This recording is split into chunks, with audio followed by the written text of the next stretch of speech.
Going to call today's budget hearing to order. Let the record reflect that we do have a quorum. This is a five-member committee. We have three present.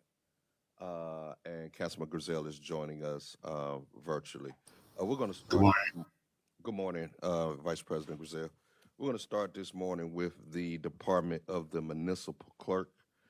Uh, and we are in your hands, Ms. Harris. Good morning, Good morning.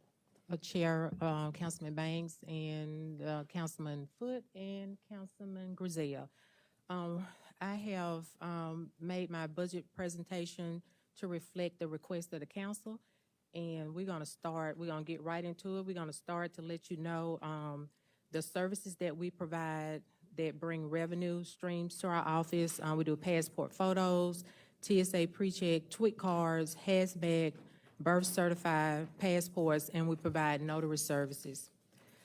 The next slide, you will see the revenue that we have received to date through the end of July for this current fiscal year 23-24. You have the totals before you, and at the bottom, the overall is $140,247.96. That's through the end of July. The next slide, you will see what our departmental needs are for this upcoming fiscal year 24-25. Everything that's categorized in the total is the amount that we are requesting as proposed to be able to allow our department to operate its usual day-to-day operations, including the upcoming 2025 municipal election and the October 1, 2024 special election. And that's all I have. You have any questions? Thank you for your consideration. We're passing my proposed budget to help my departmental needs as proposed. All right, you broke a record. And you might get the prize for being the quickest this year. Everything that you need for the upcoming election, you already have within your budget, correct? Yes. Okay, all right. All right, any questions, colleagues? Yes, sir, Councilman Foote. Thank you.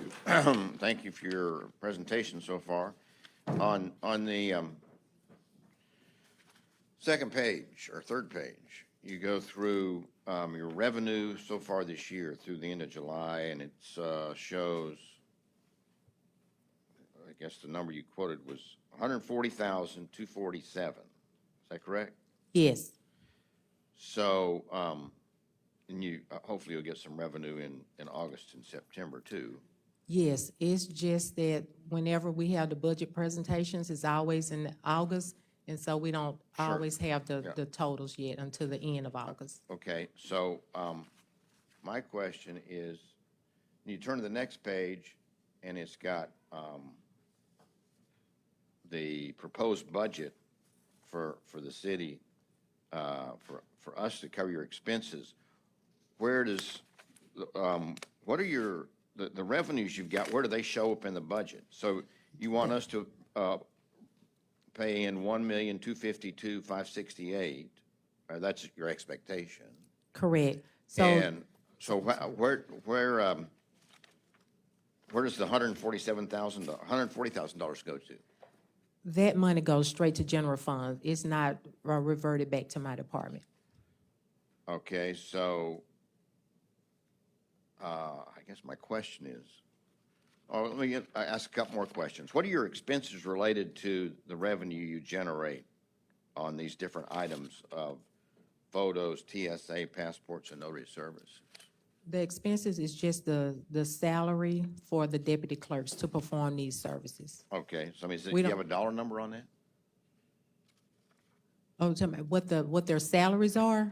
Well, so I'm just trying to just look at this from a business standpoint, from enterprise standpoint. Here's the revenue, that's great.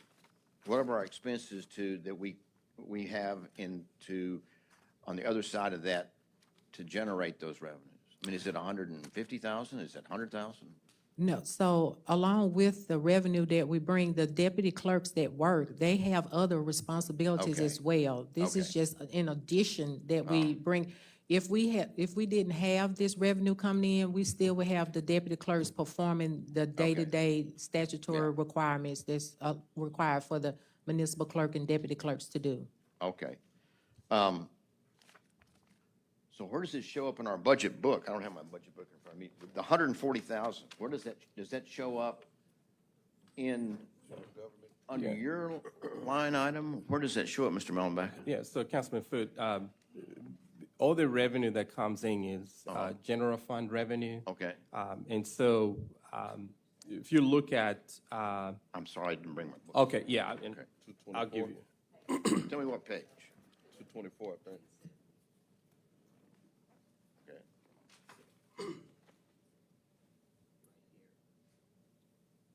So under admissions and fees. in the Page budget 7, book. is what he's looking at page 7 here. Okay, so there's those line items, and what did we expect from, these are, She's exceeding. okay, that's good if we are exceeding, and this shows some negative numbers. No, so this is, this was right here, these two. Okay. Top two. Okay. No, this is not all hers. Oh. Right, this is a combination of all the. Explain why under the revenue it prints out as negative. Yeah, so. You can sit down, you don't worry Yeah, about so it. the revenue, when you look at the budget, the revenue appears to be negative numbers, so it's a credit, essentially. Okay. The revenue is adopted as a credit, and when you look at your expenses, it's positive as a debit, right? Okay, so the numbers that they've got here for these different items, here it says passport revenue so far 77,000. What did the budget? What did we had we budgeted for?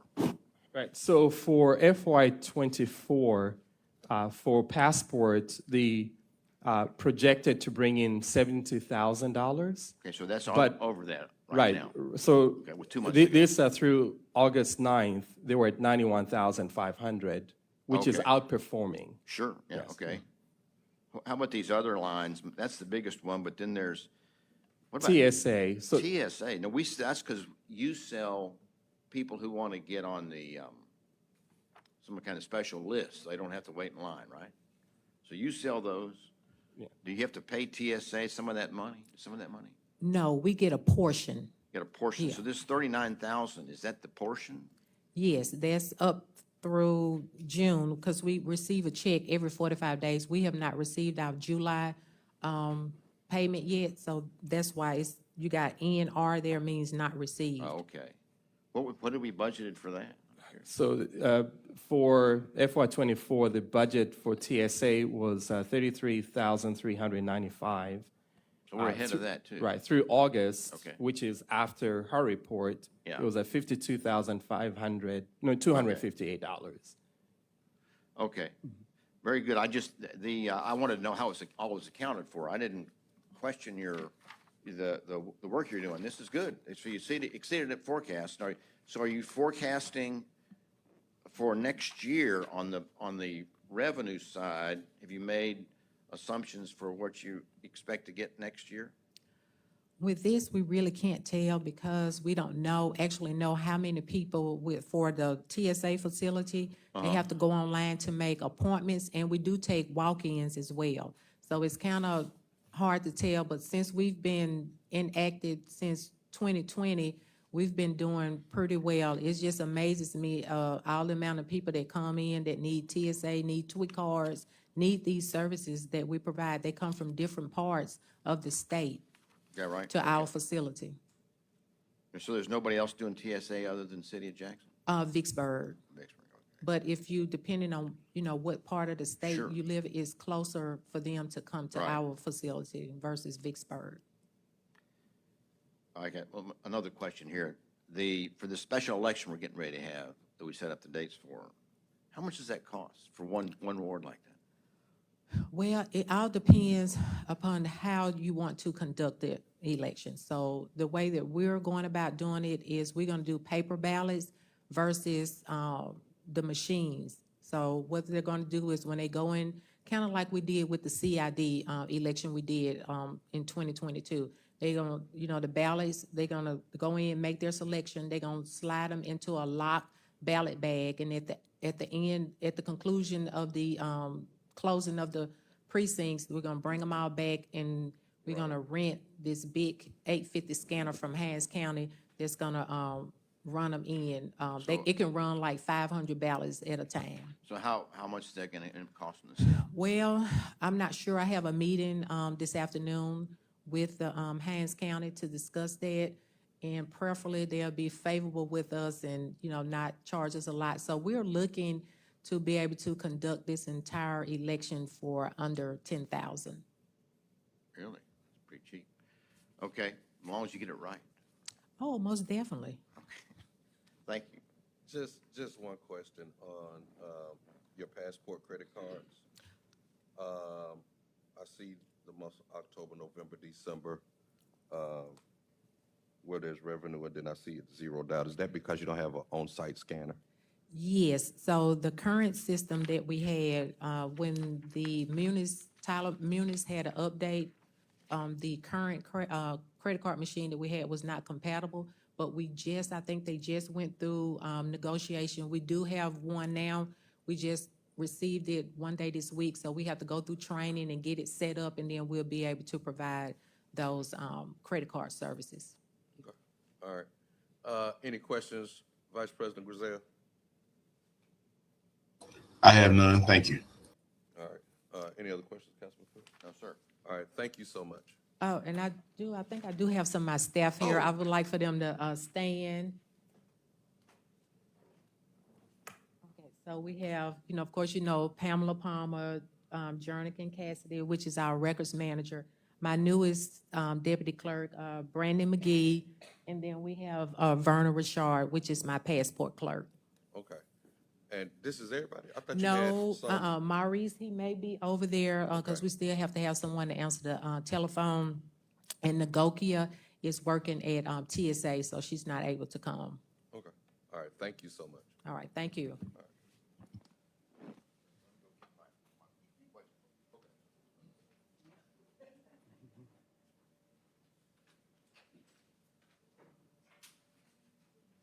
We are not losing the form. He's just getting his budget. All right. We'll go with CFO.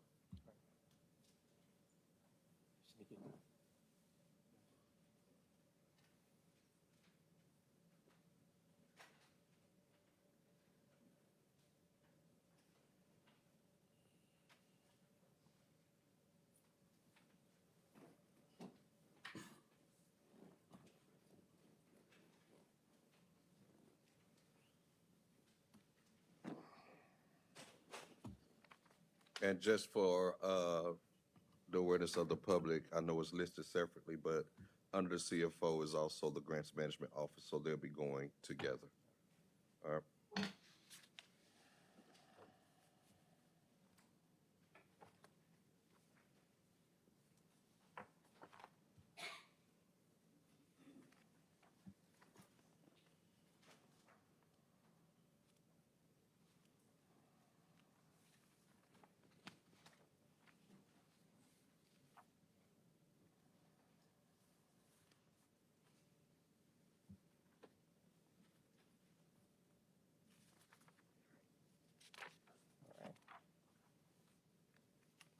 Test that. Okay. All right, good morning once again. This morning, I will be sharing some key highlights with you. I did spend quite a bit of time when we opened up the budget hearing season with our financial data. And so what I wanted to do here is just provide you some updates on key strategic initiatives that we've been working on, and we'll yield the floor to our grants administrator to share with you some details on the work that's being carried out. And so this first slide here highlights some of the key strategic priorities that our office focuses on. So when you look at revenue growth, a lot of the conversations we've been having throughout these presentations, such as yesterday, talking about Thalamara and other enterprises that we operate, we're trying to ensure that we can diversify the revenue sources that come into the city. When I presented the first day, I shared a pie chart with the makeup of our revenue diversification, and a significant portion of that was through property taxes. But there are other areas that the city could leverage to bring in additional revenue. So same thing with the passport office. That's another key initiative that the city has to bring in additional dollars.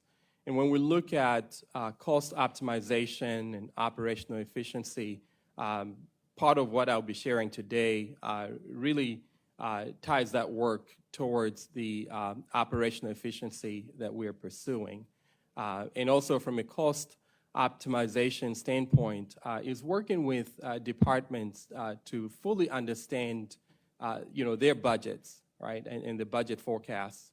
And so when requests are made, what we do share is, our expense budget is fully dependent on the revenue that comes into the city. And so for the most part, what they concentrate on is the expenditure side without fully acknowledging the type of revenue that comes in. So we do ask them to think strategically in how they can be more efficient and also be able to curtail some costs that they incur. So that's the type of conversation that we have with them. And then from a pricing strategy standpoint, we do have areas that operate point of sale. And so, we look at what is the proper pricing strategy. As we talked about Thalamara Hall, that was, a perfect example of what needs to happen. Because for the most part, we have these user fees that have existed for a very long time, but we've not taken the time to really update what the fees need to be. And so there's several areas within the city where we are looking at that as a strategy. And of course, the customer retention is, the services that we provide both to residents and vendors. So we're concentrating some work around, those efforts. And then strategic partnerships, again, there are gaps that we have, funding gaps. And so the primary function of the grants division is to cultivate these relationships that can be able to bring in funding into the city. So we seek partnerships with, foundations and then governmental agencies. So that's a lot of work that's tied to that. Then innovation and digital transformation, what the IT department touched on during their presentation. A lot of that work is tied towards our initiatives.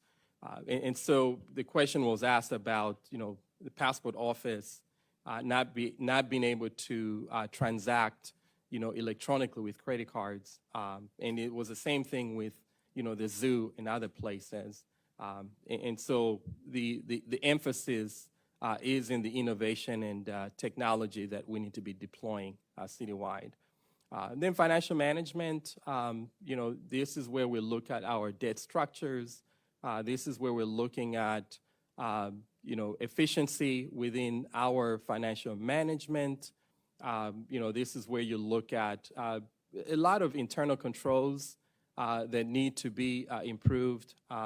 As you look at our audit and you look at audit findings, we have a number of repeat findings, right?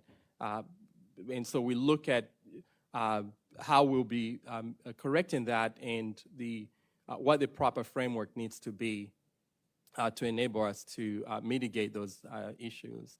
And then talent development, obviously, is training employees, right, citywide, and also being able to bring in talent into the city.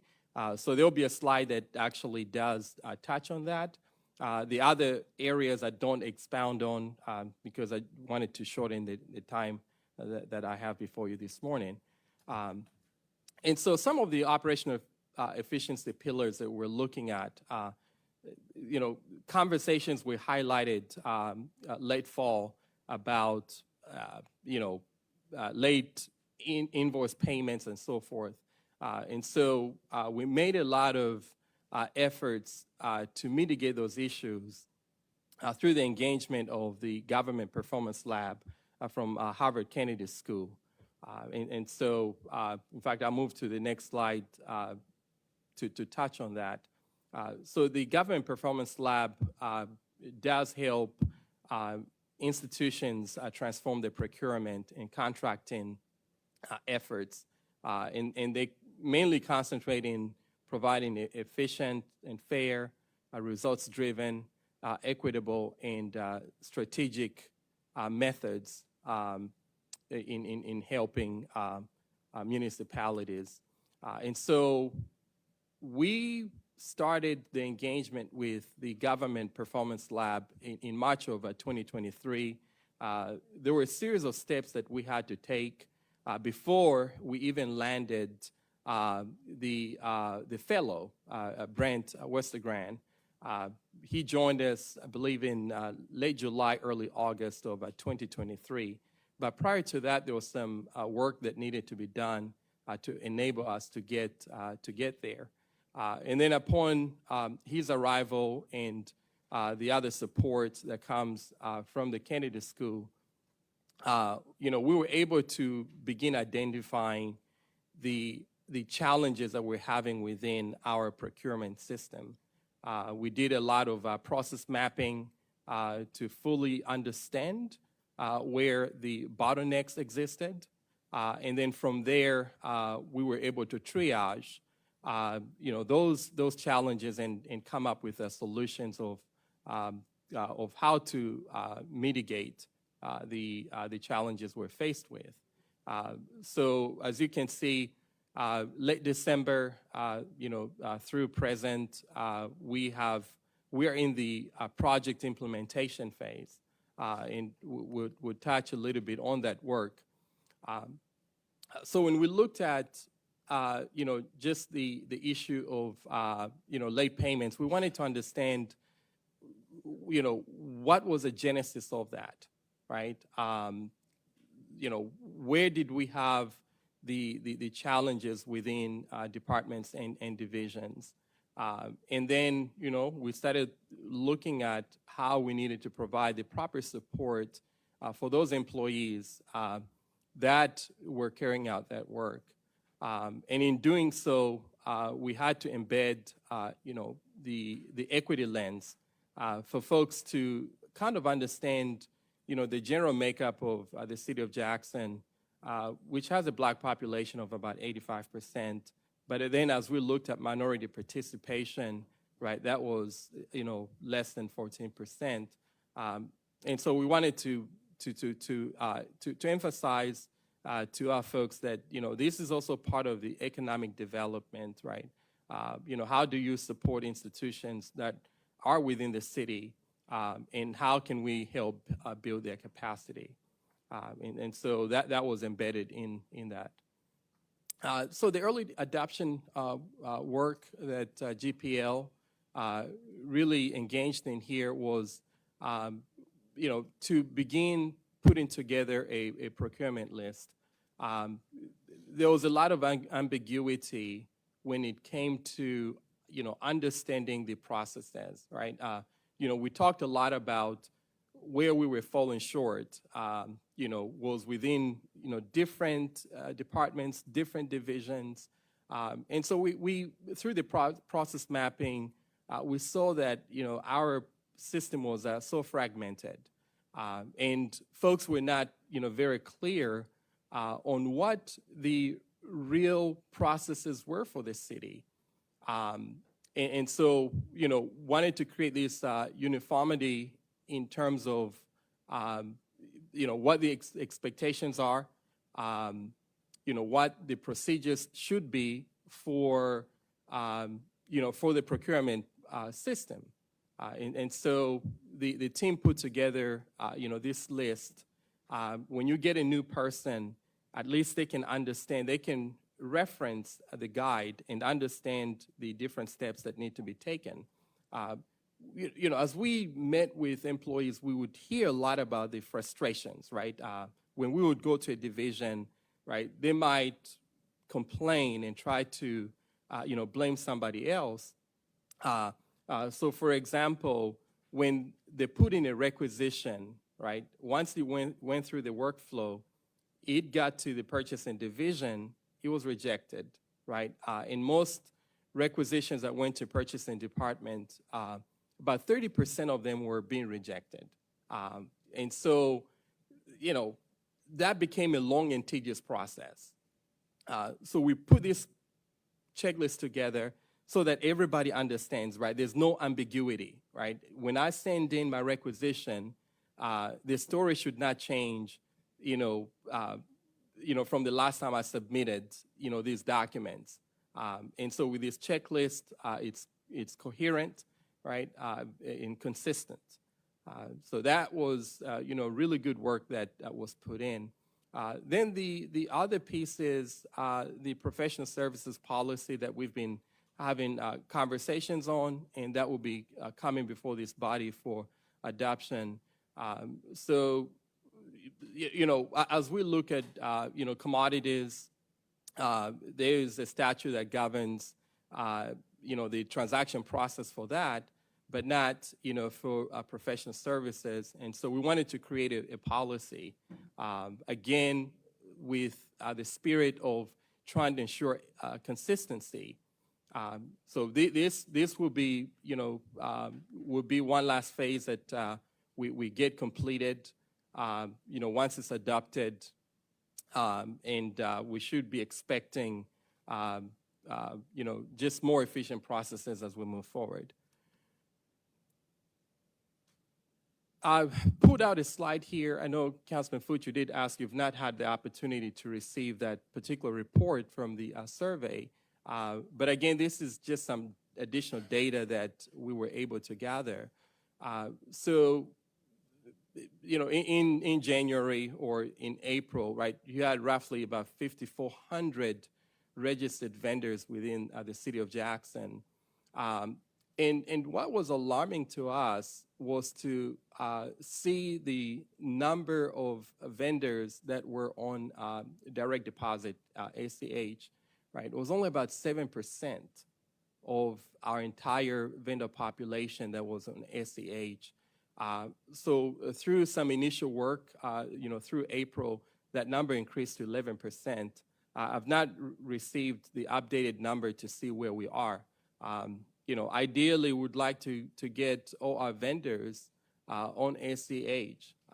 And so this here, just does highlight some of the data that we've been able to pull.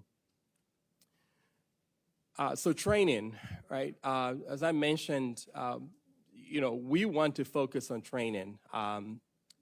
Training has not been a primary focus within, the city. And so, one example we often give, when you get a police recruit, right, they go through training, right, before they get a badge and before, they get their gun. But yet, for in this specifically, within, financial management, like with fiscal officers, you would hire the person and then turn the keys over to them, right, without fully understanding where those gaps exist. And so we want to establish a training system that gets pretty much everybody within the city that has dealings with procurement to go through training. And the way we'll do that is by setting up an e-learning, right? Not only, from the time they get hired, but, ongoing training that needs to happen And this repository will be the e-learning module or platform that we'll be using. And so there's a lot of work that's been put in to really get this going. And so we also set up the project management command structure, right, that addresses the number of challenges that we've identified. So the Payment Transformation Task Force, the Process Efficiency Task Force, Procurement Training Task Force, and then we have the Equity and Vendor Outreach Task Force. So that is the command structure. And so the data we're able to pull, from outstanding invoices, and this goes back from, January through July. January, we had, at least what we're able to gather, about 470 outstanding invoices, which equated to about $9.8 million. And as you see over the progression through July, we brought that number down to 180 in outstanding invoices with a value of about $703,000. And so this is part of, the conversations we've been having, and at times there have been some requests on some specific data. And so I know, Councilman Foote, you've asked about this, but this is the dashboard that we maintain with those numbers. Yeah. And so as we looked at the surveys that came in, the question was, whether vendors agreed that, the city paid them on time. There was a fairly high number of vendors that, alluded to, not receiving timely payments, and also as a deterrence to do work with the city, right? Part of what we heard was, I just cannot afford to wait too long to get paid, especially for some of the smaller vendors. And so we had to disaggregate that data to begin identifying where specifically, are these challenges housed. And so we found it was mainly in public works and also the police department. And we established task forces, right? A task force for public works that convened on a weekly basis to go through the invoices that we had on record. And through those efforts, you can see how we were able to decrease. From, in January, we had approximately $7.2 million in outstanding invoices. Through July, that number came down to 78,000. So that really, showed that, this process works and can be replicated, across the city where we have departments with similar challenges. And this slide here is just comparative data by department, capturing those that invoice data from January through July. And then with this summary here, again, the bottom left box there, from January through July, we processed approximately $109 million in invoice payments. And so, and the other question is, why did we choose this particular initiative with procurement, right? As you look at, the city, and before we transitioned the water sewer system, procurement essentially supported roughly about $300 million in payments, right? That in some form or fashion funneled through the procurement process.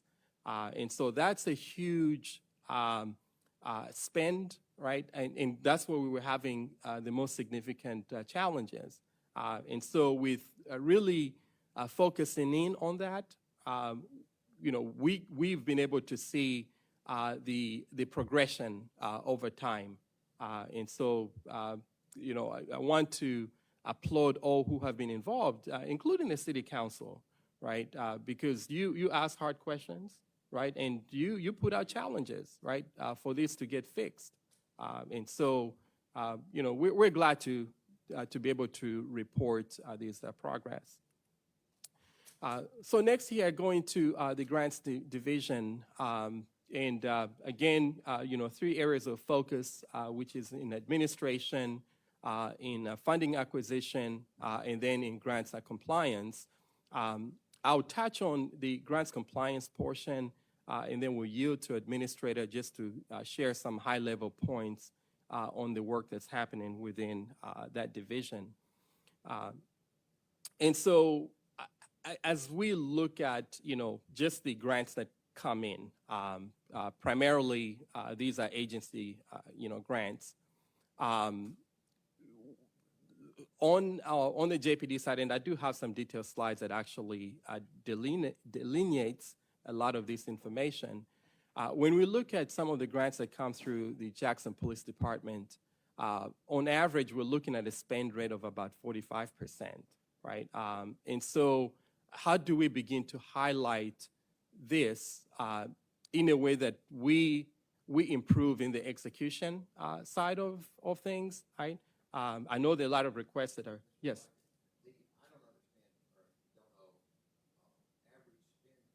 Yeah. Yes, and so you know what, I think when I go into my next slide, that will be more meaningful, right? In fact, I'll go into, so this is Human and Cultural Services. Not a lot of bearing. I think, you know, you could review this information at your own time. I believe there might be about 3 grants here that are missing. I will gather that information and share. But I'll move on to this slide here that kind of speaks to your question.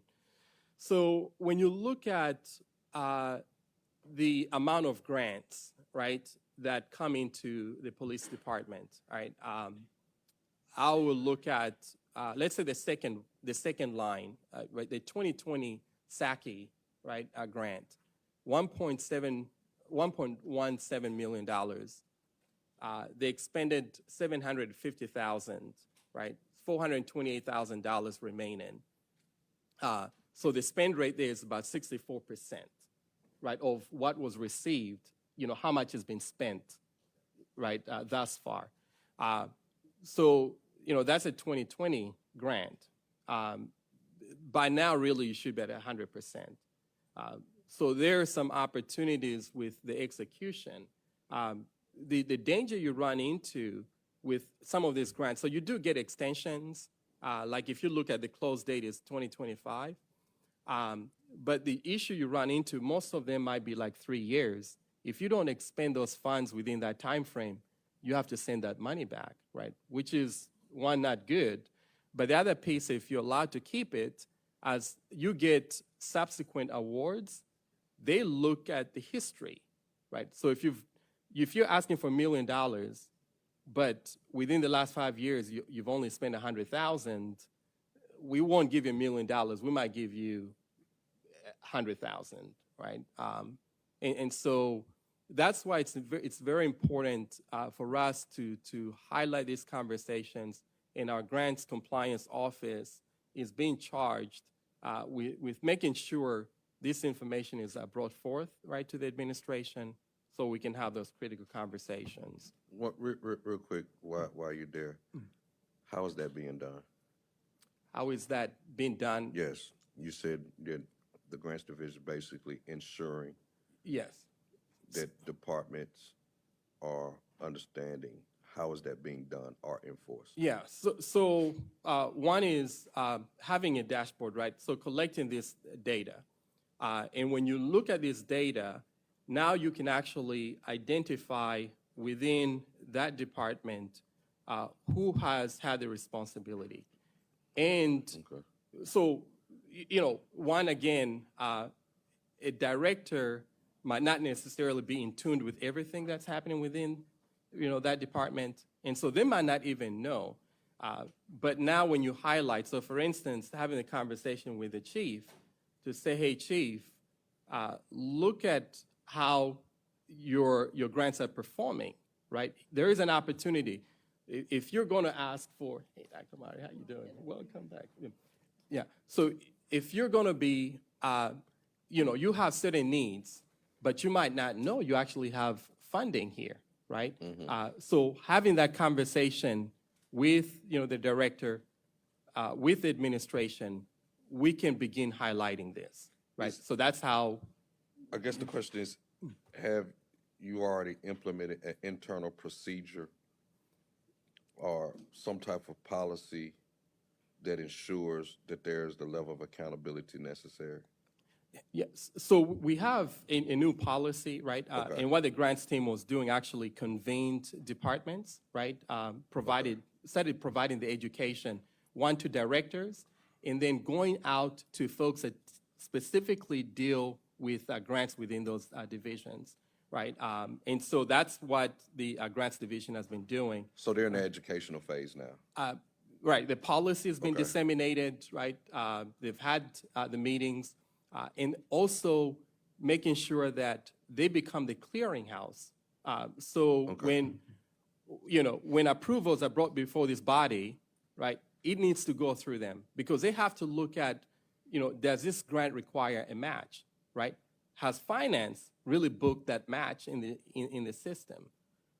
Because before, as you recall, we would apply for grants and require the match, and we didn't have the match, right? So we had to, turn that down. But so they're the clearinghouse, and being placed in the workflow to make sure that funnels through them. Let me say this. The reason why I'm asking is to ensure that we don't get some of the same old. I think part of the concerns is one of the reasons why we wanted to make sure we funded this was to try to consolidate everything in one place. Instead of you still trying to make sure department head is making sure this person understands this policy and procedures. All those grants and all those things that come in are administered by, the reporting time, they're kept up with it by you.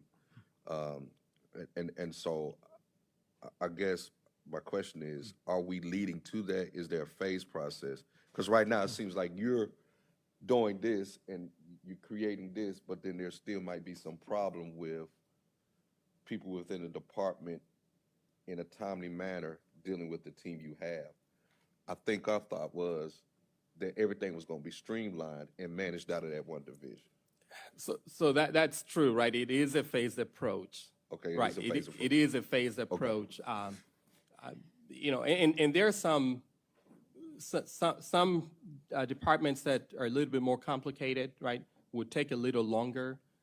Planning and development for one, right? They manage a lot of grants, and they actually have folks. Of course, they're dedicated to the planning department, but also manage grants. So at some point, once you get to that phase, you identify who ultimately will be reporting directly under this office, right? So that's where the phasing comes into play. Okay, Yes. go ahead. Question, this is really, I like this chart here because it gives information and also provides some reason for questions on these.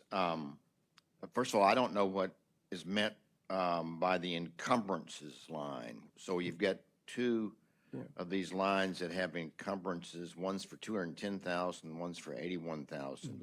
What exactly does that mean? Yeah, so usually with encumbrances, it means that there's a contract in place, right? And so the money is essentially tied. It has not been spent, but it's tied to a contract. We're not going to lose that money then? No. Okay. You're not losing it, right? You already have that contract. So ideally, right, and this is where we'd like to get to, when we get contracts approved by City Council, right, we want to see dollars encumbered in the system.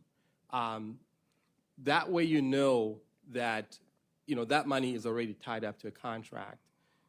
The danger of not doing it is if you think of a person that's making payments, they come up short, they need $50,000, right? So they're looking at, okay, where in my budget do I have 50,000? They'll end up spending that 50,000, not knowing that money is really should be tied to a contract. Then now you run into a problem of we don't have any more money. Now we need to find money, right? And at times we need cross-category changes. You come before City Council to seek that approval. But when you have the contract, right, you budget $1 million for, certain work, you get a contract before this body, then it gets encumbered, right? Now it's $1 million that's encumbered. It's not available to spend, right? Okay. So that's what that means. So a follow-up question here. So we've got several items here. 9/30/24 on the 2019 Ed Brin grant.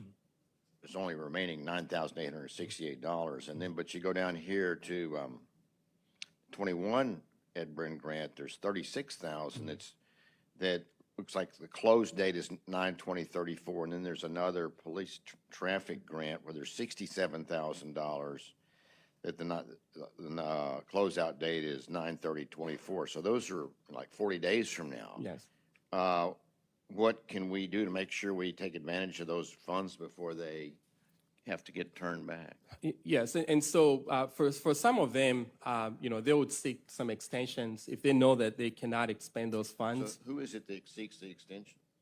So this would be within the police department. They do have someone that's been administering a lot of their grants. Okay. And Chief Wade has actually appointed someone to oversee that group. Is that Officer Gray? Is he the grants One guy? Gray is right. Okay. Yes. And then Captain Michael Outland is now over that group.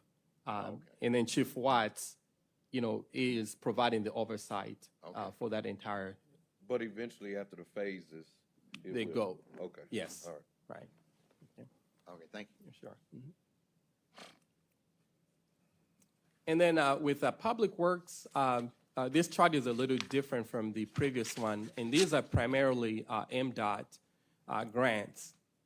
And so when you look at the amount of the grant and then you look at how much is expended, the expended is actually more than the amount of the grant because it does require city matching funds, right? So I'll just look at the first one. The amount granted was about $2.7 million. If you go to contract amount, the contract for that project was $3.4 million. The city expended 3.4, right? We have been reimbursed for $2.5 million, right? Then you look at the other ones that have $0 in reimbursement, right? You can see the city has already spent money, but we have not yet been reimbursed, right? So we have to do the closeouts before we can receive the reimbursement. So without proper oversight for this process, what's happening is because the general fund essentially advances the payments. And so we need to replenish those funds by seeking the reimbursement. And if you don't do that in a timely way, from a cash flow standpoint, your timing is completely off, right? You spend these dollars, and right, fortunately, our cash balances are pretty good for our city. If we had cash challenges, that would be a cash flow nightmare, right? Because you've paid this amount out, you've now received your reimbursement, and let's say you have to make payroll, you don't have that money yet. So that could be a problem. But fortunately, we maintain a fairly high daily cash balance. But again, this is where the grants division can be having conversations with folks within Public Works to make sure that, one, we're doing the closeouts for these projects, and two, the money is getting reimbursed into the city. So let me ask a question. Let's take Fordyce and Colonial Circle Bridge, which is a big deal in Ward 1. Whose responsibility is to make sure that we get reimbursed for the $583,744? Yeah, so there are sign-offs that have to happen within Public Works Engineering Division, and also there has to be, and before, the city engineer was actually doing this, right, signing off. And since we've had the transition, we've now included finance as one of the sign-offs. I believe Sharon is certified, because, you know, she used to be in Public Works. And so she knows that process and now has been added to that particular process. So she too will sign off. The engineering services augmentation is actually going to carry out that work now. Mr. Wright actually had to jump in and attend a lot of these meetings. But it's now going to be the engineering services augmentation that we have. Is this with Imad new and contract? Turk, Okay. right, yes. Okay. So that will be that group, Okay, yeah. thank you. Yes, yes.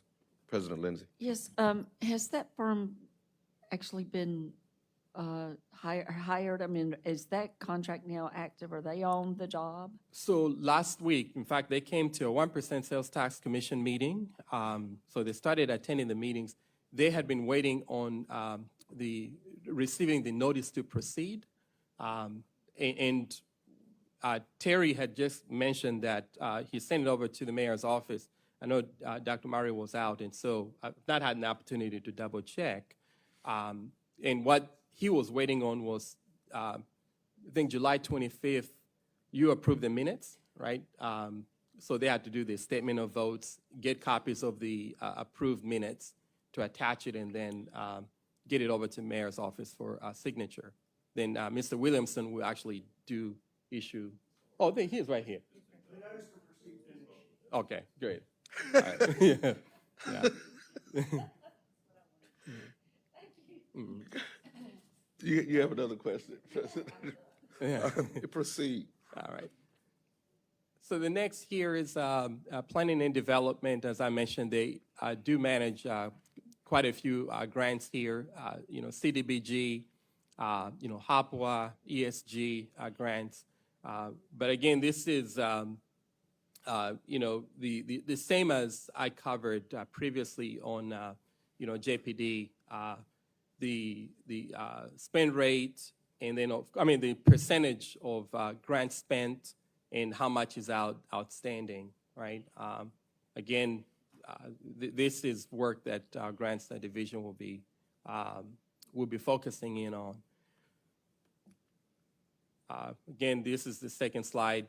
You know, home grants and the ESG grants. As you can see, we did talk about blight elimination program. You know, Councilman Foote, I did mention it was approximately 300,000 that appear to be remaining, and so that's what we were able to gather. Okay. Transportation. This is mainly JTRAN, and again, you know, those are the detailed numbers that I mentioned. Parks and recreation, you know, they do have quite a few state grants, but again, this is a chart highlighting, you know, what has come in, what has been spent, and what is remaining. So with that, I will yield to our grants administrator, Ms. Shanika. They don't need this slide. So it's just a few slides that, you know, they'll be able to touch on a high level, and then we'll take some questions. And colleagues, just to let you know, that's what's in the orange folder that you should have before you know, grab that. Thank you, Mr. Malumbeka, and good morning. Good morning. We are the Grants Division. I'm Sandra Lee Bell, and this is my associate, Mandy Adams. We've been on the job now approximately 6 to 8 months, and I would say that what we've been doing is cleaning the kitchen before we cook. And for those of you that know about that, if you're cooking a meal, you don't go into a dirty kitchen. So the last 6 months have really been information gathering for us. It's been, I guess, an education on the processes of how the city works, how the city council works, how the different divisions work. And so it's been a good time spent. We appreciate your patience as we work through this process. So why are we here? I'm going to start at the bottom of the slide. I think if you remember 2 words about our department, remember oversight and application. We have to get a handle, first of all, on what's out there. We don't want to bring any more funds or bring any more elements into our budgets or into the city without knowing what we have now. And that's been, in some cases, difficult to determine. Grants were pursued, and you all know this history. You've been here longer than I. Grants were pursued without the knowledge or approval of the city administration. Sometimes it led to overcommitment of funds, matching funds, as Mr. Malambeca mentioned. And in that case, sometimes led to supplanting of funds, which leads to the orange jumpsuits, and we don't want that. Late reporting, and a host of other behaviors that are not conducive to a productive flow of stewardship of our funds.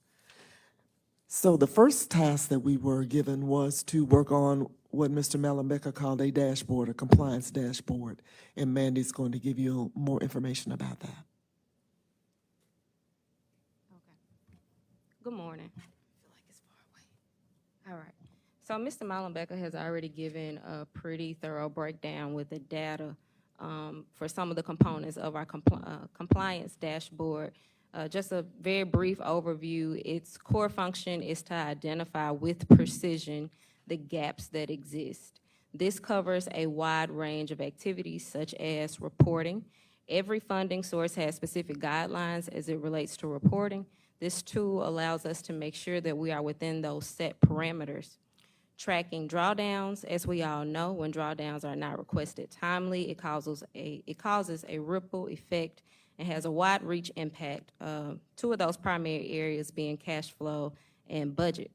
So the data points from this dashboard allows us to implement better internal controls. And to your question, Councilman Banks, we would be using this information, right, to ask the questions to whoever that project manager is that's overseeing that specific grant so that we can help them stay in alignment. Yes, sir. Next is eCivis, and on our budget, I believe it's other professional service. And it's our housing platform. Its primary function is to centralize all grant activities within the city of Jackson. On May 16th, we had a meeting with many of the people that are sitting in this room right now from the departments, just to let them know, first of all, hey, the grants division is here and we're here to serve you, but also to explain to them the process. This is how you will get information to us, how we'll discuss information back and forth. And it's been a very successful process. I can say that the division directors, I hear from them daily, and I appreciate that. And we have committed to them, if they send us information, we get back to them within 72 hours, whether it's we say yes to whatever they're asking, we don't know, or we'll find out more information.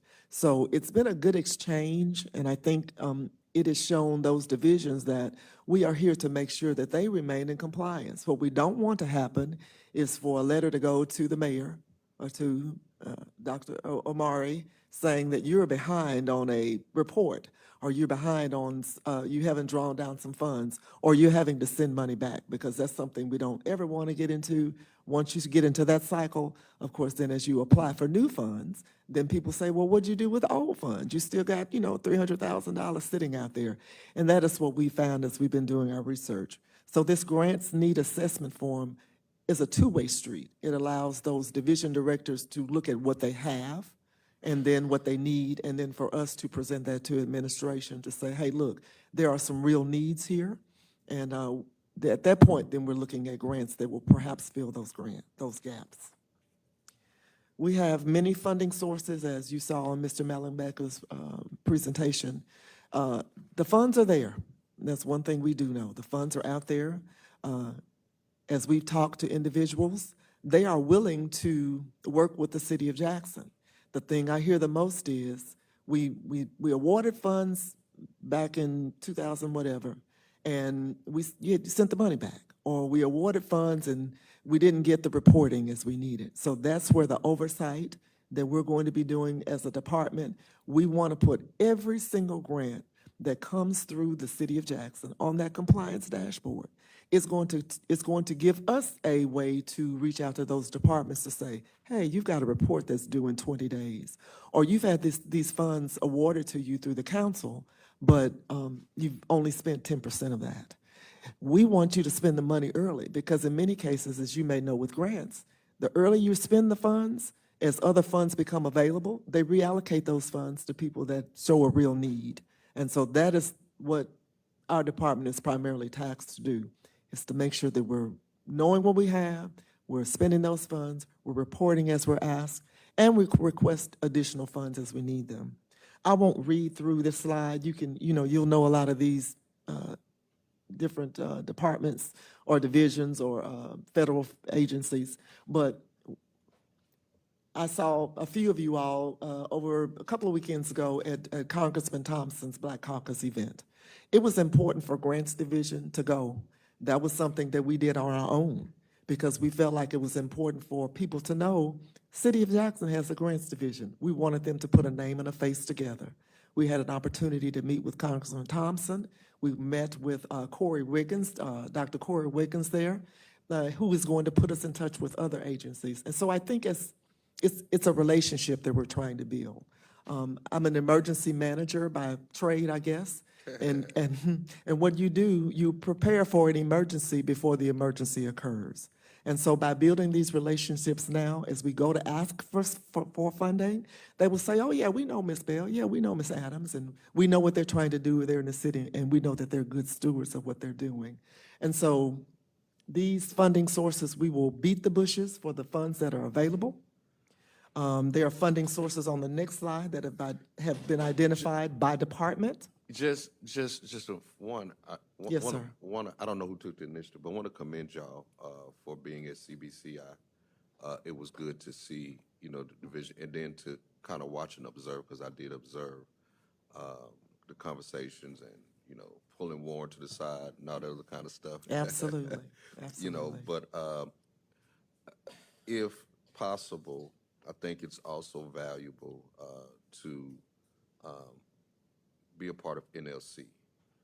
And the reason why is because within NLC, we release these playbooks. Yes. And those playbooks go to municipal. Like right now, there's a portal on NLC's website that talks about the playbook for USDA grants. Yes, sir.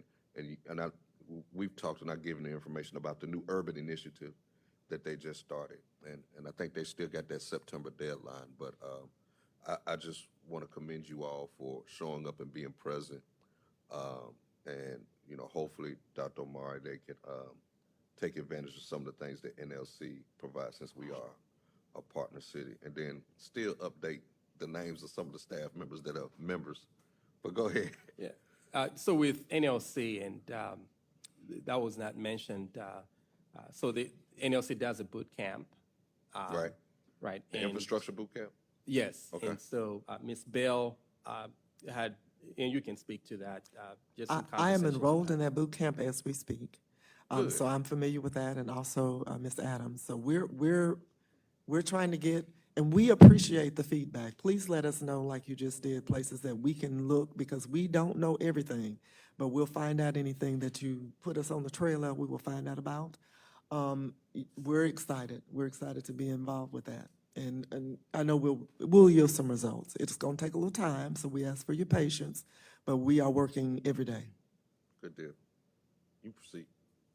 So the funding identified by departments, I wanted to mention this, and especially because we have met with the division directors and just talked with them about some areas where they've been looking for funding. They are the subject matter experts in their particular areas, and so we depend on them to tell us, these are some things that we know that are out there, and we work with them to find out more information. In some cases, to do collaborative grants, because that means larger dollars. And so these are just a few of the areas that we've been working with. Again, we encourage, if you know of any other areas that we have not put down, because they're, this just a short presentation, but we want to hear from you all as the council. We want to hear from our directors, and they are they are on their jobs. They are making sure that they stay in touch with us all the time. So this is really our presentation. We have a budget dollars. I think that is in Mr. Malumbeka's presentation. Our division totals, and I'll just mention the bottom line figure, is a request of $340,869. There are two of us in our department right now. We have a grants writer that we have to hire.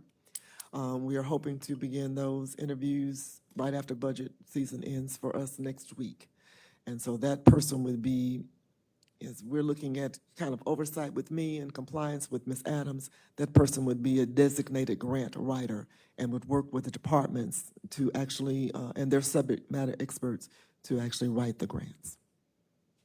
And we'll take any questions that you may have. Any questions? Yes. I just want to say that it's very nice to see you here, and it's really great. Thank you, Mr. Malumbeka. If we have some insight on some potential grants, like, for example, we discussed in parks, the historic preservation grants that are generated through the State Archives and History for example, the house at Manuel Gardens.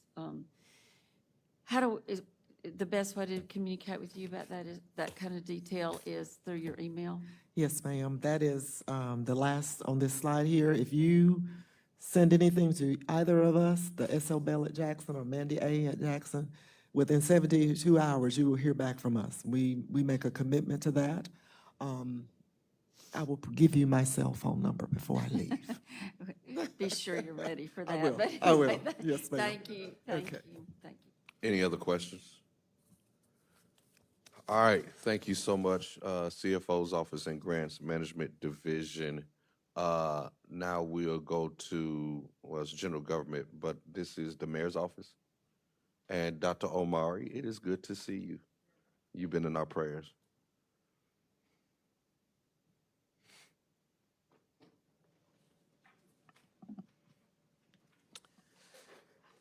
Good morning, and I'd first like to say thank you to the council and to the staff for all of their words of comfort during this very difficult time for my family. So really appreciate that. Thank you very much.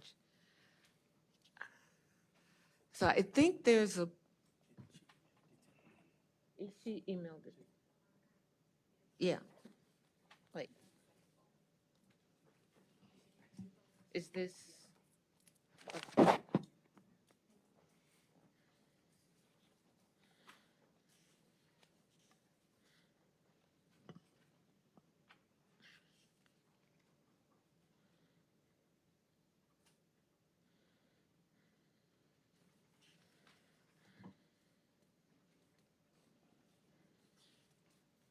Thank you.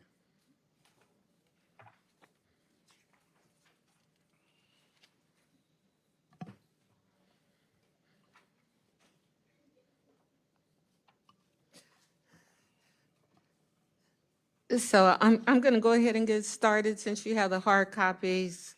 While Shanikia brings up the presentation itself. I was given the word that to skip all this, what the departments do and the descriptions, because y'all know that, and just get to the heart of it. And so that's pretty much what we did. Okay, so I don't know if you're going to be able to beat Angela's record, though. She was every bit under 5 minutes. under 5 minutes? I don't think I've ever beat anybody's record for brevity, so. But I'm going to be real quick to this morning. So we just listed a few of the major accomplishments of the mayor's office. And one of the things I'm most proud of is the relationship we have with Ice Miller. And I understand that they made a presentation to the council on the work that they've been doing. And so I don't really have to go very much into that, but they developed a comprehensive a group of appropriation requests for the city. And we are very, this is the next slide. Yeah, we are very happy with that relationship. And I'd also like to acknowledge that the Grants Administration Office, that Mandy and Sandra are also in contact with them as well, because they identify federal opportunities for us to apply for as well, and will work with us to apply for those opportunities. We strengthened existing relationships with philanthropy. So that's the ongoing relationship we have with Kellogg Foundation, with Bloomberg, with Packard, and a number of foundations that are interested in supporting the city. One of the outcomes of the relationship with the Bloomberg group is our extreme procurement makeover, and you all been working with Brent, and he developed that. We've worked very closely with him as the fellow over the past year to implement that. We participated with another fellow through the City Data Alliance and we're still working on that. We will introduce to you the strategic plan that we've developed for the use of data in the city as soon as that is finalized.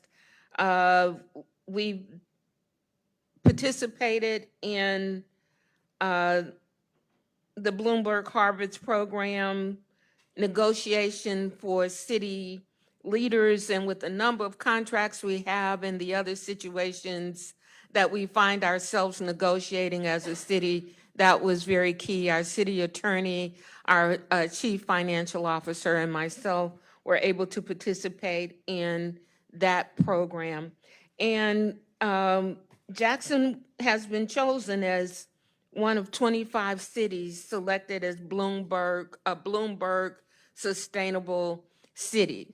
And what that means is that we will have 3 people embedded in the city with a focus on economic development and wealth building within the city of Jackson. So racial wealth, equity, and economic development within the city. So these people will they are sponsored by the Bloomberg Sustainable City program.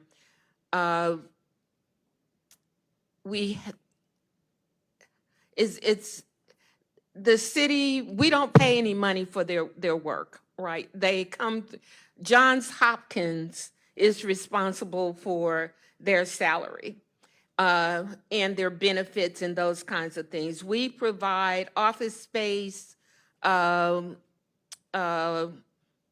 electronic equipment and things like that for them to do their job. And that's a 3-year program. So those 3 people will be here for 3 years with the sole focus on building racial wealth equity and economic development within the city of Jackson. There's also a program, and I don't know whether this was talked about before I came in, that's a part of the Sustainable Cities. One of the things that we are applying for is the community change grants. And there are 2 tracks for the community change grant. One track, which helps build relationships between the city and community organizations. We're applying for that. It's $20 million over Sandra might know better because I know she's been in some of the meetings, what the time frame for.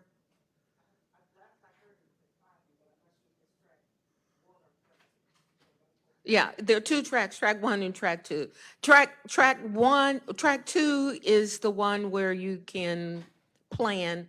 Track two is the one where they give you the money. And our goal within the major track is to build community resilience centers. So when we have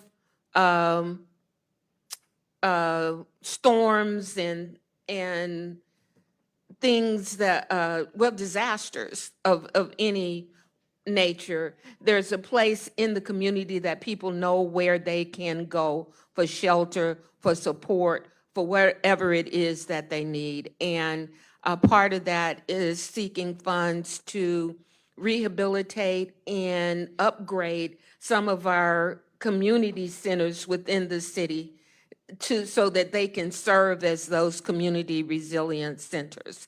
And those are some of the things that we've been working on.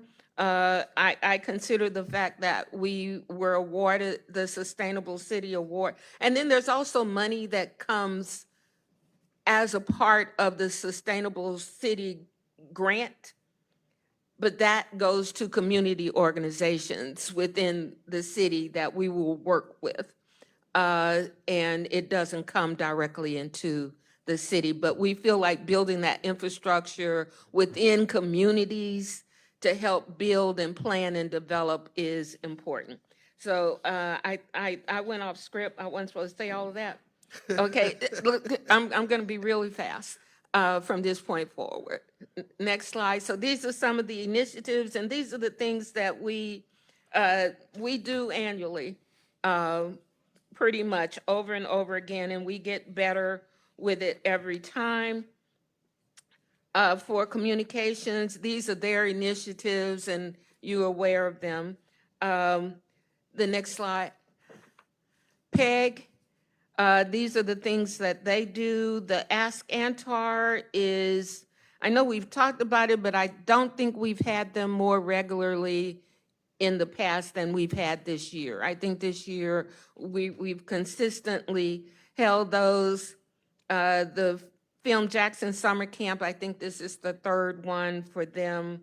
And, you know, PEG is always here, like they're here now, to make sure that all of the meetings and things are covered. Okay, the 311 call summary, that should be in your packet. And as you can see from the slide, there were 9,715 service requests in FY 2024 through July. And you can see the areas where we get the most requests for service. And I thought I had something. Dr. Omar, why are you looking at that? Are we logging those calls that come to us that should go to Jackson Water when it comes to sewer and water?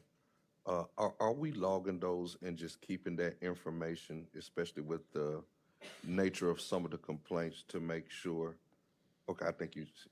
Yes, I've asked Okay. Mr. Boone to do that, and I've also asked the calls that come into the mayor's office that they be directed to Mr. Boone so they can be logged in, and we can keep track of the calls that we're receiving. Yeah, is it possible, because we still get a lot of them too, and at the end of the day, it's not about fighting Jackson Water, just making sure that the people, our customers, get the attention and the service they need. Is it possible to break it down by ward so that we can be aware of, you know, those calls and then the nature of them, especially a lot of the ones that have been customer service related? Okay, I think that's pretty much what we're getting a lot of now is customer service related issues. But yes, Mr. Boone is nodding his head that he can get it. And so when he says he's going to do something, he does it. So look forward to getting that within the next week or so. Okay, great. Okay. All right. We look at the closure rate, and I don't really have that in front of me right now, but we are doing much better in regards to closing out the Calls. calls that come into 311. We are still working on the app piece, and that's something that we need to discuss because it's related to a bill payment, and the name of the company is one of those things where the company was absorbed by another company, so we can't pay the bill until we change the name to the new company. So it's something that has to come before you. And once that's done, then we can move forward with activating the app. And I think the next two slides are just our organizational chart for the mayor's office. Now, Peg also gave you an annual report that you can go over at your leisure. And in that annual report, it talks about Facebook hits, our YouTube hits, those kinds of things that are happening within the communications department. And I'll move on to our ask.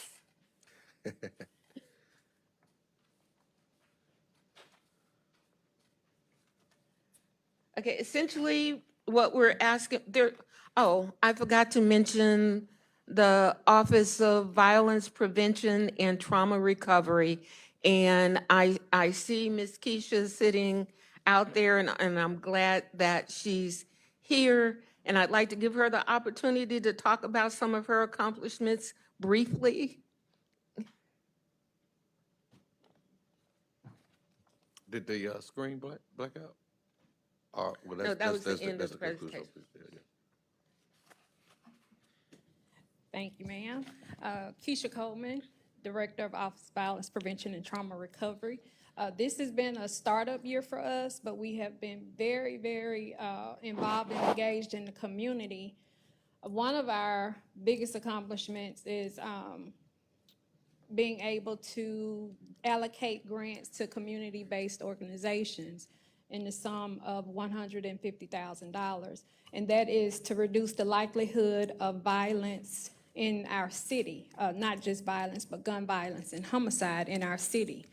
We have had some very successful partnerships with, of course, JPD, with Department of Mental Health, with the Hinds County MAP team, which is making a plan. And that team, if you're unfamiliar with it, they look at high-risk youth in our area and look for plans for them, whether it's a treatment plan, mental health plan, educational plan, or what have you. We also have a great relationship with JPS, so we will be working with the school system and their prevention efforts to reduce violence and bullying in the school. In 2024, or April of 2024, we were able to host and facilitate the first Denim Day for the city of Jackson. And the Denim Day recognizes victims of sexual assault and victims of rape in our area, and also raise awareness for that cause.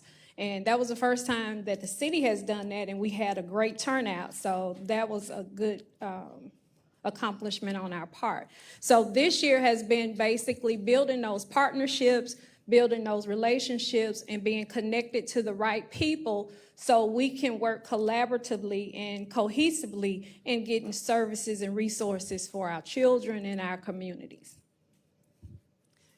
And I'd just like to, thank you, Keisha. I'd just like to acknowledge that the Office of Violence Prevention and Trauma Recovery is funded through the National League of Cities. So it's a part of their Reimagining Public Safety program. Keisha has also worked very closely with JPD in working with victims and survivors of violent crime. And that has been very important in that their work, when people are traumatized through the loss of a loved one, through violence, they often need mental health assistance in moving forward.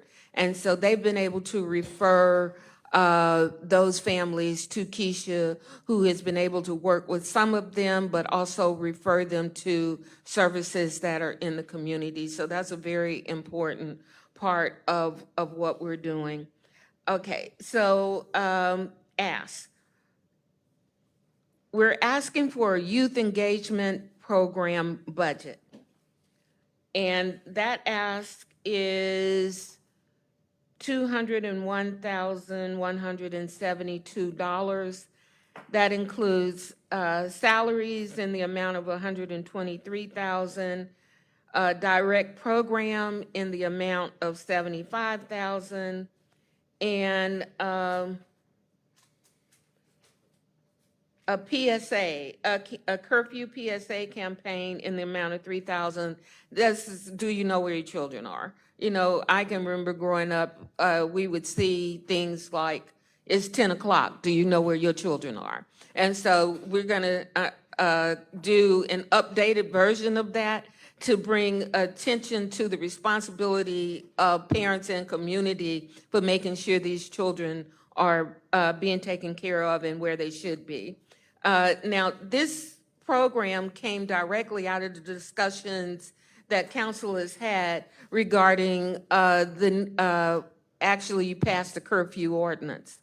And one of the concerns is, you know, what do we do with these young people who we find are out on the street at inappropriate hours or not attending school? What can we do with them? And our juvenile justice system, that court system has said they can't deal with it. They've been very clear that they have a focus on dealing with youth who commit violent offenses.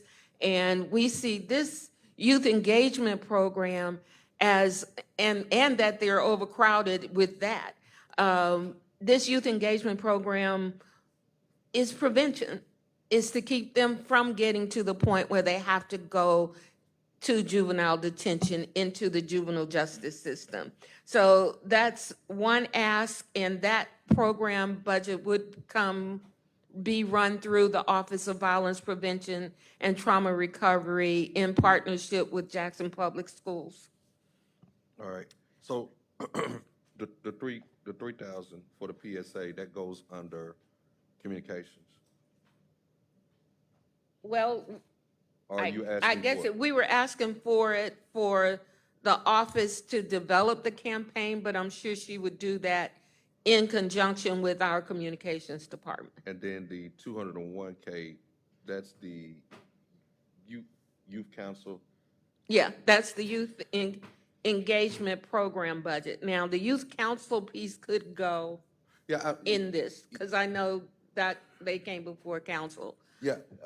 Yeah. I was wondering if it's possible to look at, especially when you're talking about prevention. I get, you know, the youth engagement part, but then also the education informing of somewhat of a youth council and how this works. If it could kind of be 2 in 1, I mean, but I guess that's something to look at. But all of this will go up under you, and will kind of go into violence prevention. Am I clear on that? Yes, Okay. that office is in the mayor's office, so the funding would be in Keisha's budget for her to use. Okay, all right. Yeah. All right. And just to be clear, she's already received, what was that, through the NLC West Rutherford, about 500,000? It was 750,000 over 2 years. Okay. The bulk of that was, though, to provide funding for the community-based organizations that are actually doing on-the-ground violence prevention work. And we were able to do the first round of that, right? I wasn't here, that was Yeah, approved, right? yeah, Okay, we approved it, yeah. okay, all right. Okay, any questions, colleagues? All right, thank you so much. Oh, I'm not. sorry, go ahead. Okay, go ahead. I got one more ask. I have one more ask. It's related to salaries. Okay, And we would like to request well, there are people within our constituent services office. Okay, I'm looking at all these things. We'd like to request the 3% salary increase for the mayor's office. And the total cost of the increase would be $33,788.81.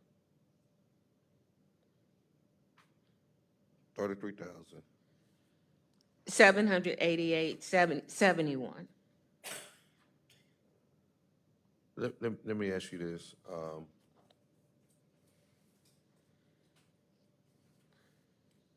When we look at constituent service, we look at communications, and I'm not talking about cutting, with that clear.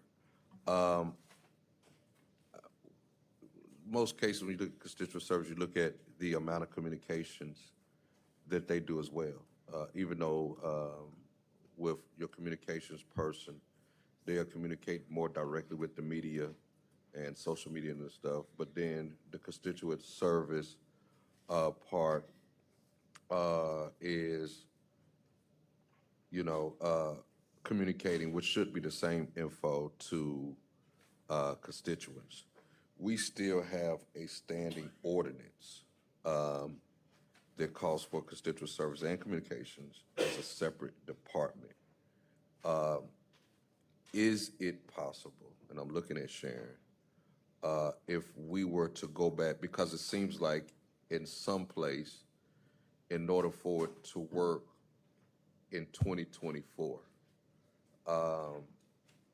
that there might be the need to come back into accordance with that ordinance that calls for it to be a department,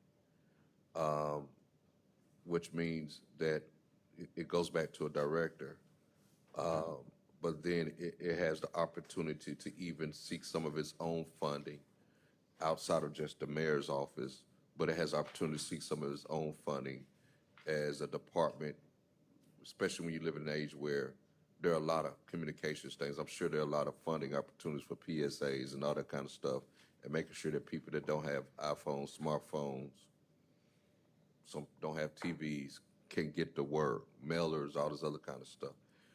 What is the thought about the administration going back into that ordinance? To be honest, I hadn't really thought about it. As I'm sitting here thinking about it, the only concern that I would have by going back to it is that it really is going to cost more money. When we did it, or when it was done, and I know it was like, well, some administration would do it, and then it'll come back under the mayor's office. When it was done, Sharon, how was that done? Did they just kind of move that money and then use some extra funding? How did that work?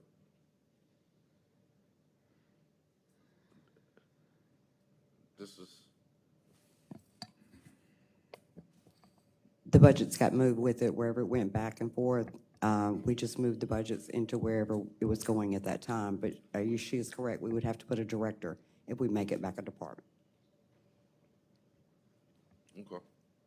All right.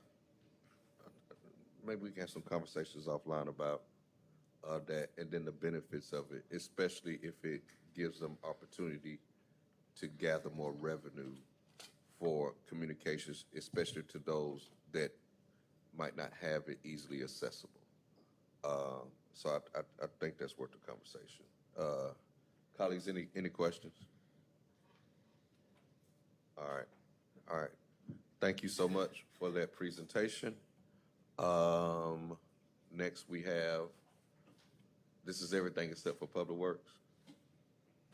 All right, colleagues, it is 11:43. You want to push through, or you want to go ahead and call for Public Works? 5-minute recess? All right, let's take a 5-minute recess. All right.